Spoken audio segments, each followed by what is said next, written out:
El ceremonial de H. P. Lovecraft.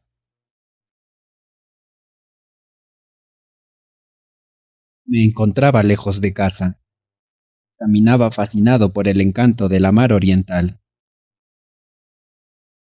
Empezaba a caer la tarde, cuando lo oí por primera vez, estrellándose contra las rocas.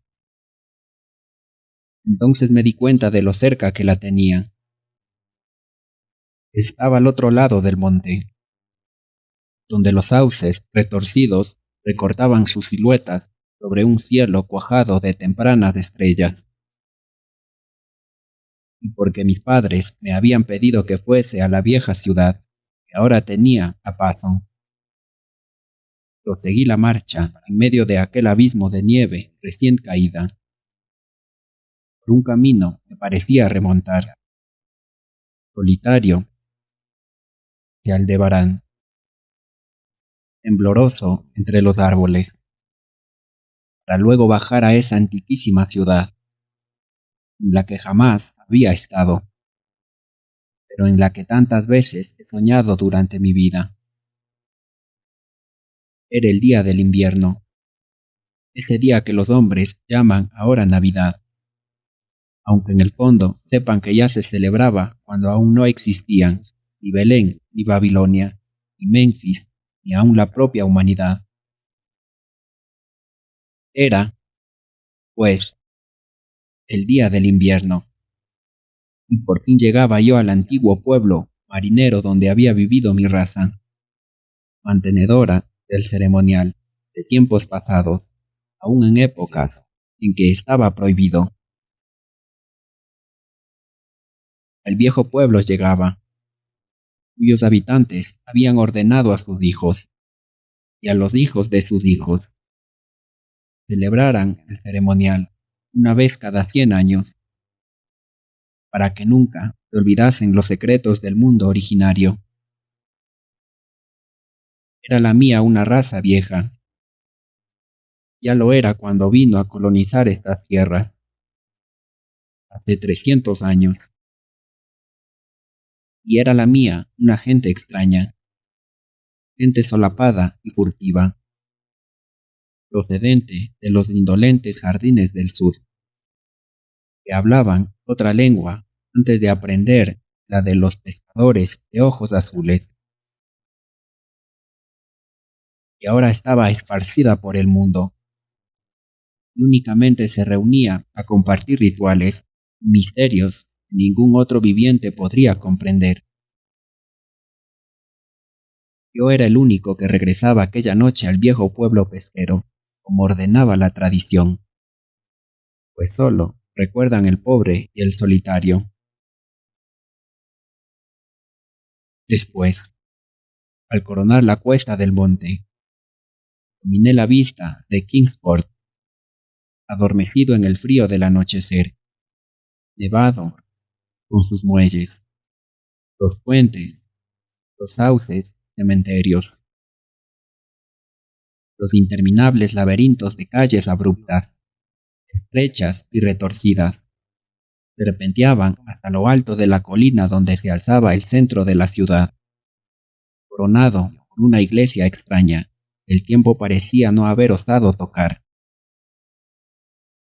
Una infinidad de casas coloniales se amontonaban en todos los sentidos y niveles, como las abigarradas construcciones de madera de algún niño. Las alas grises del tiempo parecían cernerse sobre los tejados y las nevadas o ardillas. Los faroles y las ventanas emitían en la oscuridad unos reflejos que iban a juntarse con Orión, las estrellas primordiales. La mar rompía incesante contra los muelles miserables. Aquella mar de la que emergiera nuestro pueblo en los viejos tiempos. Junto al camino, una vez arriba de la escuela, había una colina yerma barrida por el viento. No tardé en ver que se trataba de un cementerio, donde las negras lápidas surgían de la nieve, como las uñas destrozadas de un cadáver gigantesco. El camino, sin huella alguna del tráfico, estaba solitario. Únicamente me parecía oír, de cuando en cuando, unos crujidos como de una horca estremecida por el viento. 1692. Ahorcaron a 4 de mi raza por brujería. Una vez que la carretera comenzó a descender hacia la mar, presté atención por si oía el alegre bullicio de los pueblos al anochecer, pero no oí nada. Entonces recordé la época en que estábamos. Se me ocurrió que el viejo pueblo puritano conservaría tal vez costumbres navideñas, extrañas para mí, y que entonces sería entregado a silenciosas oraciones. Así que abandoné mis esperanzas de oír el bullicio propio de estas fiestas. Dejé de buscar viajeros con la mirada y seguí caminando. Fui dejando atrás, a uno y a otro lado, las silenciosas casas de campo con sus luces ya encendidas. Después me interné entre las oscuras paredes de piedra, en las que el aire salitroso metía las chirriantes enseñas de antiguas tiendas y tabernas marineras. Las grotescas davas de las puertas, bajo los soportales, brillaban a lo largo de los callejones, ciertos, reflejando la escasa luz que escapaba de las estrechas ventanas encortinadas. Traía conmigo el plano de la ciudad, sabía dónde se encontraba la casa de los míos. Se me había dicho que sería reconocido, que me darían acogida, porque la tradición del pueblo poseía una vida muy larga. De modo que apresuré el paso y entré en Black Street hasta llegar a Circle Court. Luego continué por Green Lane, única calle pavimentada de la ciudad, que va a desembocar detrás del edificio del mercado. Aunque servía al antiguo plano, no me tropecé con dificultades. Sin embargo, en Arkham me habían mentido al decirme que había tranvías. Menos yo no veía redes de cables aéreos por ninguna parte. En cuanto a los raíles, es posible que los ocultara la nieve. Me alegré de tener que caminar, porque la ciudad, revestida de blanco, me parecía muy hermosa desde el monte. Por otra parte, estaba impaciente por llamar a la puerta de los míos, por llegar a esa séptima casa de Green Lane, a mano izquierda, de tejado puntiagudo y doble planta, que databa de antes de 1650. Había luces en el interior y, por lo que pude apreciar a través de la vidriera de rombos de la ventana, todo se conservaba tal y como debió de ser en aquellos tiempos. El piso superior se inclinaba por encima del estrecho callejón, invadido de hierba, casi tocaba el edificio de enfrente, que también se inclinaba peligrosamente, formando casi un túnel por donde caminaba yo. Los peldaños del umbral estaban enteramente limpios de nieve. No había aceras. Muchas casas tenían la puerta muy por encima del nivel de la calle, llegándose hasta ella por un doble tramo de escaleras con barandilla de hierro. Era un escenario verdaderamente singular. Caso me pareció tan extraño por ser yo extranjero en Nueva Inglaterra, pero me gustaba. Y aún me hubiera resultado más encantador si hubiera visto pisadas en la nieve, gentes en las calles y alguna ventana con las cortinillas descorridas. Al dar los golpes con aquella vieja aldaba de hierro, me sentí preso de una alarma repentina. Se despertó en mí cierto temor que fue tomando consistencia, debido tal vez a la rareza de mi estirpe, al frío de la noche o al silencio impresionante de la vieja ciudad de costumbres extrañas. Y cuando, en respuesta a mi llamada, se abrió la puerta con un chirrido quejumbroso, me estremecí de verdad, ya que no había oído pasos en el interior. Pero el susto pasó enseguida. El anciano que me atendió, vestido con traje de calle, en zapatillas, tenía un rostro afable y me ayudó a recuperar mi seguridad. Y aunque me dio a entender por señas que era mudo, escribió con su punzón en una tablilla de cera que traía una curiosa y antigua frase de bienvenida. Me señaló con un gesto una sala baja iluminada por velas. Tenía la pieza gruesas vigas de madera y recio y escaso mobiliario del siglo XVII. Aquí, el pasado recobraba vida. No faltaba ningún detalle. Me llamaron la atención la chimenea, de campana cavernosa, una rueca sobre la que una vieja, ataviada con ropas holgadas, bonete de paño, de espaldas a mí, se inclinaba afanosa pese a la festividad del día. Reinaba una humedad indefinida en la estancia, y por ello me extrañó no tuvieran fuego encendido. Había un banco de alto respaldo, colocado de cara a la fila de ventanas incortinadas a la izquierda. Me pareció que había alguien sentado en él, aunque no estaba seguro. No me gustaba nada de lo que veía allí. Nuevamente sentí temor, y mi temor fue en aumento, porque cuanto más miraba el rostro suave de aquel anciano, más repugnante me parecía su suavidad. No pestañeaba. Su color era demasiado parecido al de la cera. Por último, llegué a la plena convicción de que aquello no era un rostro, sino una máscara confeccionada con diabólica habilidad.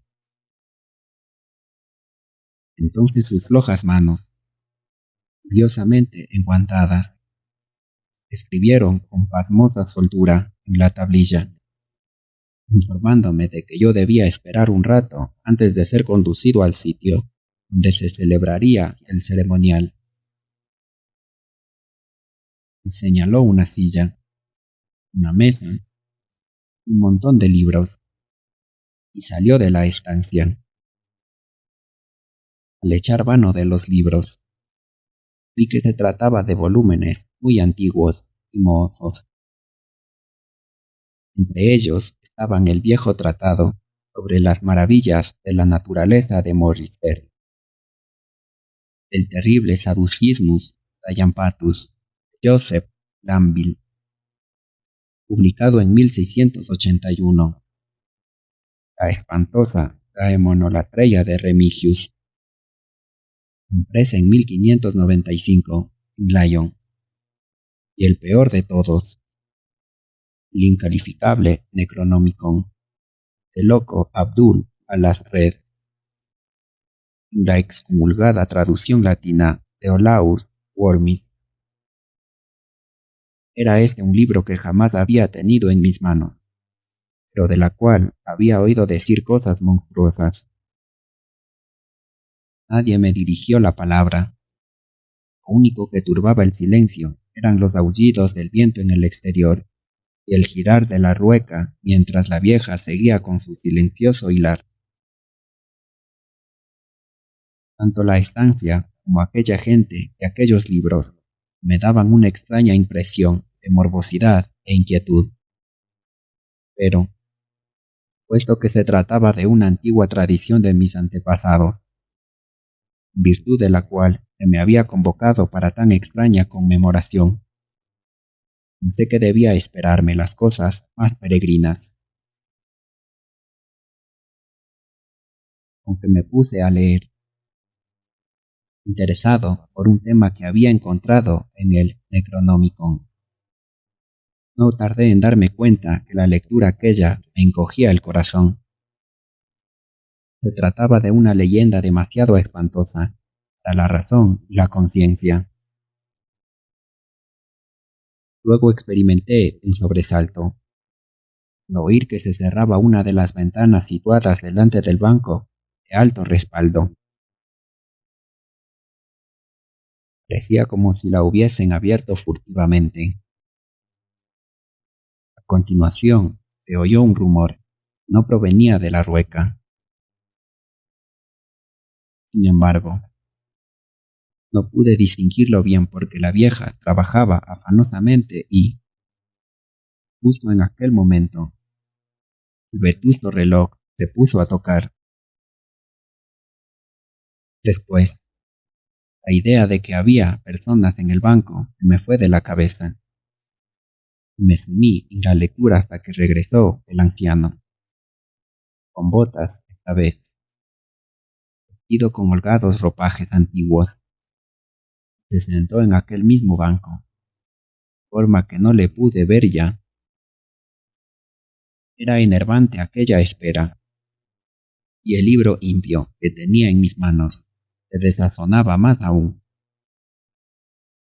Al dar las 11, el viejo se levantó, se acercó a un enorme cofre que había en un rincón, y extrajo 2 capas con caperuza.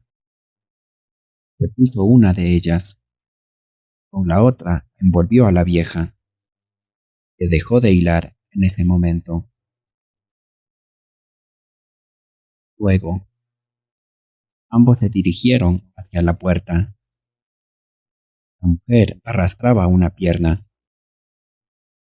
El viejo, después de coger el mismísimo libro que había estado leyendo yo, me hizo una seña, se cubrió con la caperuza, rostro inmóvil o su máscara. Salimos a la tenebrosa y enmarañada red de callejuelas de aquella ciudad increíblemente antigua.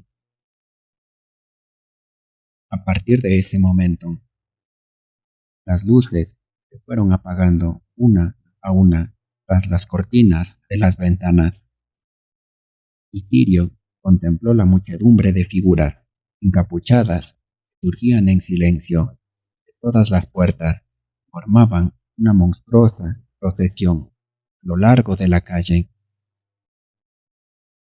hasta más allá de las enseñas chirriantes de los edificios de tejados inmemoriales, de los de techumbre de paja, de las casas de ventanas adornadas con vidrieras de rombos.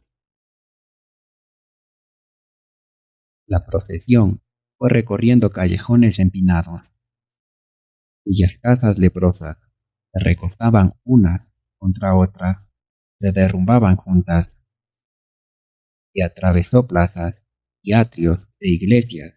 Los faroles de las multitudes compusieron constelaciones vertiginosas, fantásticas. Yo caminaba junto a mis guías mudos, en medio de una muchedumbre silenciosa. Iba empujando por codos que se me antojaban de una blandura sobrenatural, empujado por barrigas, pechos normalmente pulposos. No obstante, seguía sin ver un rostro ni oír una voz. Las columnas espectrales ascendían más, por las interminables cuestas. Todos se iban aglomerando a medida que se acercaban a los lobregos callejones que desembocaban en la cumbre, centro de la ciudad, donde se elevaba una inmensa iglesia blanca. Ya la había visto antes, desde lo alto del camino, cuando me detuve a contemplar Kingsport en las últimas luces del atardecer, y me estremecí al imaginar que Aldebarán había temblado un instante por encima de su torre fantasmal. Había un espacio despejado alrededor de la iglesia. En parte era cementerio parroquial y, en parte, plaza media pavimentada, flanqueada por unas casas de enfermas de puntiagudos tejados y aleros vacilantes, donde el viento azotaba y barría la nieve. Los fuegos fatuos danzaban por encima de las tumbas, relevando un espeluznante espectáculo sin sombras. Más allá del cementerio, donde ya no había casas, pude contemplar de nuevo el parpadeo de las estrellas sobre el puerto. El pueblo era invisible en la oscuridad. Solo de cuando en cuando se veía oscilar algún farol por las serpenteantes callejas, delatando a algún retrasado que corría para alcanzar a la multitud. Ahora entraba silenciosa en el templo. Sea que terminaran todos de cruzar el pórtico, para que acabaran así los empujones.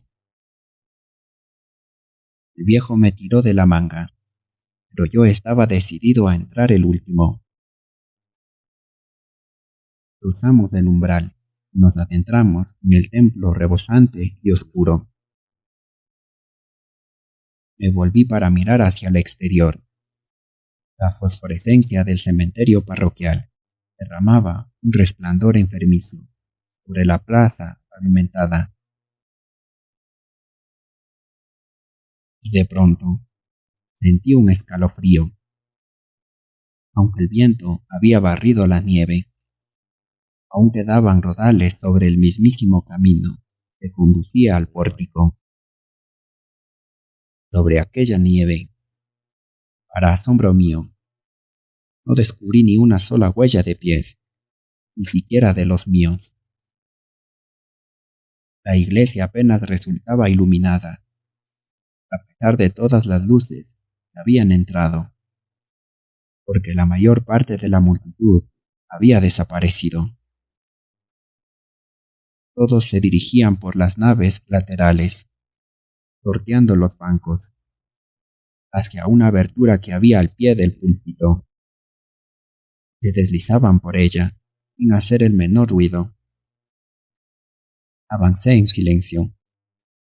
Me metí en la abertura y comencé a bajar por los gastados peldaños que conducían a una cripta oscura y sofocante.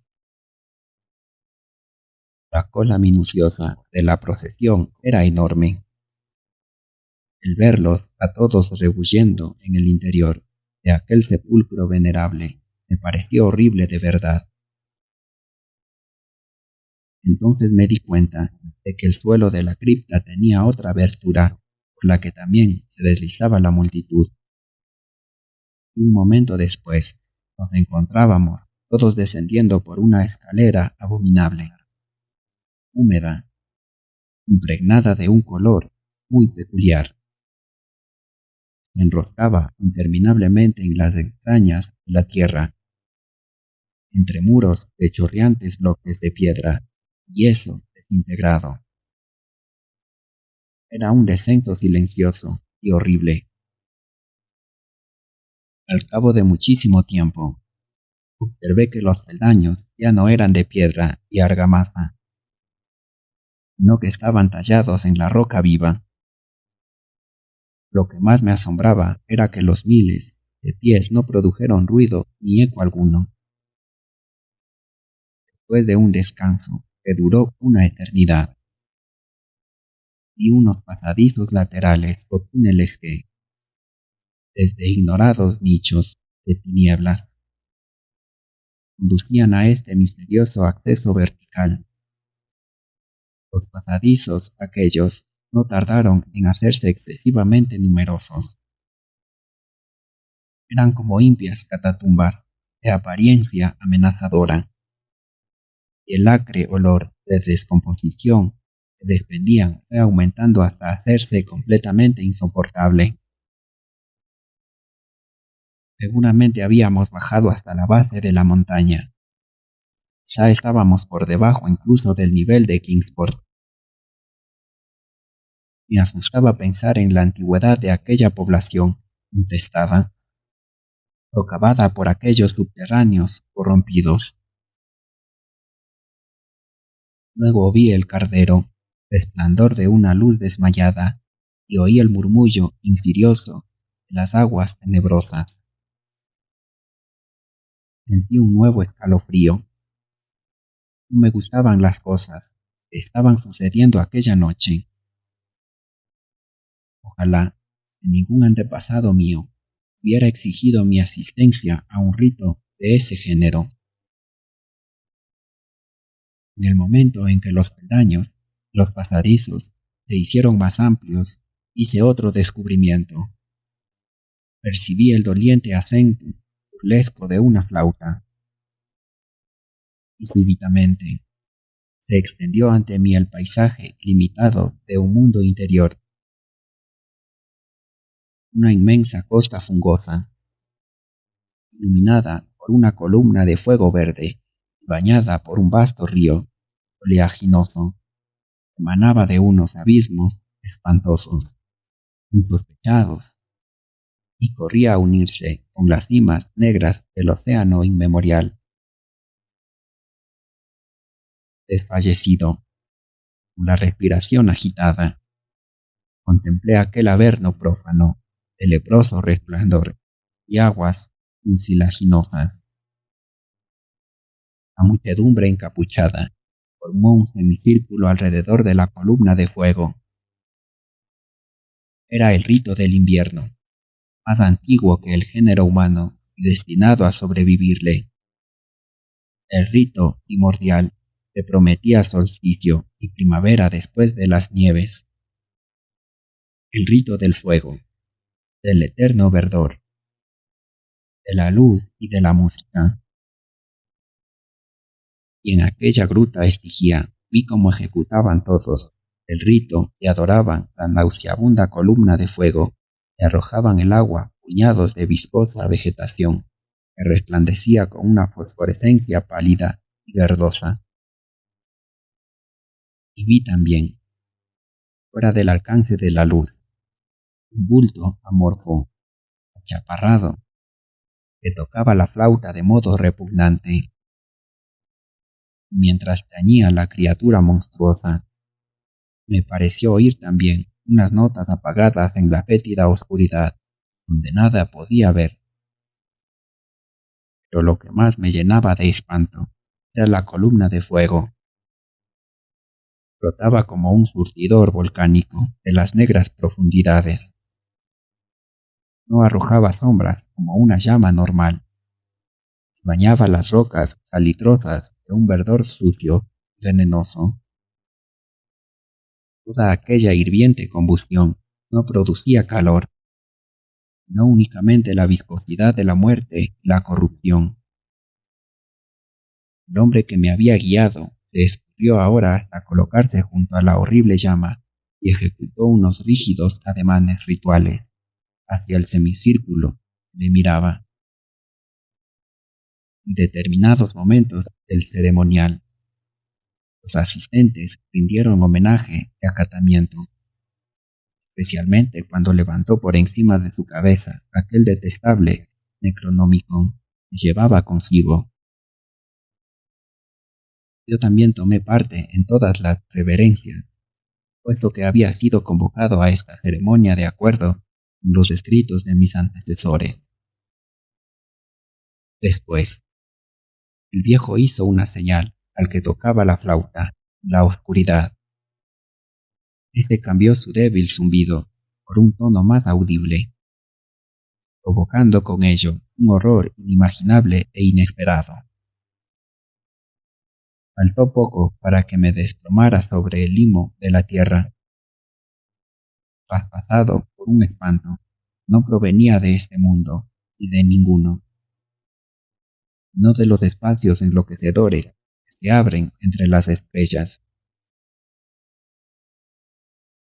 En la negrura inconcebible, más allá del resplandor gangrenoso de la fría llama, en las tartarias regiones a través de las cuales se retorcía aquel río oleaginoso, extraño, insospechado, apareció danzando rítmicamente una borda de mansos, híbridos seres alados que ningún ojo, ningún cerebro en su sano juicio ha podido contemplar jamás.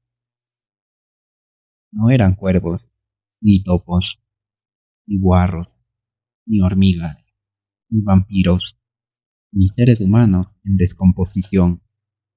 Eran algo que no consiguió y no debo recordar.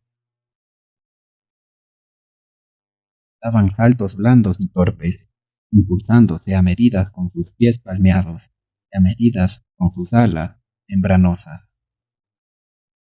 Y cuando llegaron hasta la muchedumbre de celebrantes, las figuras encapuchadas se agarraron a ellos, montaron a horcajadas, se alejaron cabalgando, uno tras otro, a lo largo de aquel río tenebroso, hacia unos pozos y galerías pánicos, donde venenosos manantiales alimentaban el caudal tumultuoso y horrible de las negras cataratas.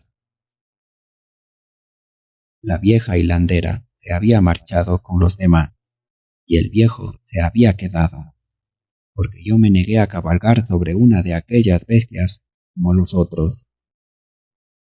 El flautista amorfo había desaparecido, pero dos de aquellas bestias permanecían allí pacientemente. Al resistirme a cabalgar, el viejo sacó su punzón y su tablilla. Me comunicó por escrito que él era el verdadero delegado de aquellos antepasados míos, que habían fundado el culto al invierno en este mismo venerable lugar, que había sido decretado que yo volviera allí, que faltaban por celebrarse los misterios más recónditos. Escribió todo esto en un estilo muy antiguo, y aunque dudaba yo cuando sacó de sus amplios ropajes un sello y un reloj con las armas de mi familia, para probar que todo era según había dicho él, pero la prueba era espantosa, porque yo sabía por ciertos documentos antiquísimos que aquel reloj había sido enterrado con el tatarabuelo de mi tatarabuelo en 1698. Al poco rato, el viejo echó hacia atrás su capucha y me mostró el parecido familiar de su rostro, pero aquello me hizo estremecer, porque yo estaba convencido de que se trataba solamente de una diabólica máscara de cera. Las dos bestias voladoras aguardaban y arañaban inquietas los líquenes del suelo. Me di cuenta de que el viejo estaba a punto de perder la paciencia, cuando uno de aquellos animales comenzó a moverse, alejándose del lugar. El viejo se volvió rápidamente, lo detuvo, de suerte que, con la rapidez del movimiento, se le desprendió la máscara que llevaba en el lugar correspondiente a la cabeza. Y entonces, al ver que aquellas pesadillas se interponía entre la escalera de piedra y yo, me arrojé al fondo oleaginoso del río, pensando que sin duda desembocaría por alguna cavidad en el fondo del océano. Me lancé en aquel jugo púdrido de las entrañas de la tierra antes que mis locos chillidos pudieran hacer caer sobre mí las legiones de cadáveres que aquellos abismos existentes ocultaban. En el hospital me dijeron que me habían encontrado en el puerto de Kingsport, medio helado, al amanecer, aferrado a un barandero, aferrado a un madero providencial. Me dijeron que la noche anterior me había extraviado por los acantilados de Orange Port, cosa que había deducido por las huellas que encontraron en la nieve. No hice ningún comentario. Mi cabeza era un caos. Nada encajaba con mi experiencia de la noche anterior. Los ventanales del hospital se abrían a un panorama de tejados, los que apenas uno de cada 5 podía considerarse antiguo. Las calles vibraban con el estrépito de tranvías y automóviles. Me insistieron en que esto era Kingsport, cosa que yo no pude negar. Al verme caer en un estado de delirio, cuando me enteré de que el hospital se encontraba cerca del cementerio parroquial de Central Hill, me trasladaron al hospital St. Mary de Arkham, donde me atenderían mejor. Me gustó, en efecto, porque los médicos eran de mentalidad más abierta y aún me ayudaron, ya que gracias a su influencia pude conseguir un ejemplar del censurable Necronomicon de Alas Red, celosamente guardado en la biblioteca de la Universidad del Miskatonic. Dijeron que sufría una especie de psicosis. Vinieron en que el mejor sistema de alejar las obsesiones de mi cerebro era provocar mi cansancio a base de permitirme ahondar en el tema. De esta suerte, fui a leer el espantoso capítulo aquel y me estremecí doblemente, puesto que no era nuevo para mí. Lo que contaba, lo había visto yo, dijeran lo que dijesen las huellas de mis pies, y era mejor olvidar el sitio donde lo había presenciado. Nadie durante el día me lo hacía recordar, pero mis sueños son aterradores a causa de ciertas frases. No me atrevo a transcribir. Y acaso, citaré únicamente un párrafo. Lo traduciré lo mejor que pueda de ese desgarrado latín vulgar en que está escrito. Las cavernas inferiores, escribió el loco a las red, son insondables para los ojos que ven, porque sus pródigos son extraños y terribles. Maldita la tierra donde los pensamientos muertos viven reencarnados en una existencia nueva y singular. Maldita el alma que no habita ningún cerebro. Sabiamente dijo Ibn Shakabad. Bendita la tumba donde ningún hechicero ha sido enterrado. Infelices las noches de los pueblos donde han acabado con ellos y los han reducido a cenizas. Pues de antiguo se dice que el espíritu, que se ha vendido al demonio, no se apresura a abandonar la envoltura de la carne, sino que ceba e instruye al mismísimo gusano que roe, hasta que de la corrupción brota una vida espantosa, y las criaturas que se alimentan de la carroña de la tierra aumentan solapadamente para hostigarla, se hacen monstruosas para infestarla. Cavadas son, secretamente, inmensas galerías donde debían bastar los poros de la tierra, y han aprendido a caminar unas criaturas, solo deberían arrastrarse. Fin.